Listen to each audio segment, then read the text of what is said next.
to enjoy golf together. Na zaidi ya timu 11 kutoka mataifa mbalimbali tayari zimewasili mjini Eldoret, Kaunti ya Uasin Gishu kushiriki mchujo wa kitaifa wa Olimpiki za walemavu ambao utakaoandaliwa katika uwanja wa Kipchoge Keino katika kaunti hiyo. Mchujo huo utaandaliwa kuanzia tarehe 19 hadi 20 mwezi huu wa Januari, na watakaofuzu watajikatia tiketi ya kushiriki Olimpiki katika Olimpiki zile za Paris mwaka 2024. Hizi trials zita attract more than 300 athletes. So far 11 counties zimeshawasili, ikiwapo the host Uasin Gishu, Nairobi, Embu, Narok, Bomet, Kericho, Nandi na Samburu. So tuna expect counties zingine kama 6.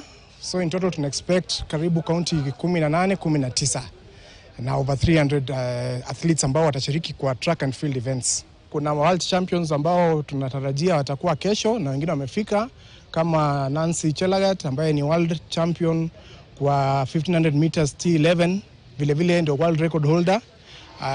Alivunja rekodi wakati wa world championships ambazo zilikuwa Paris mwezi wa 7 mwaka uliopita.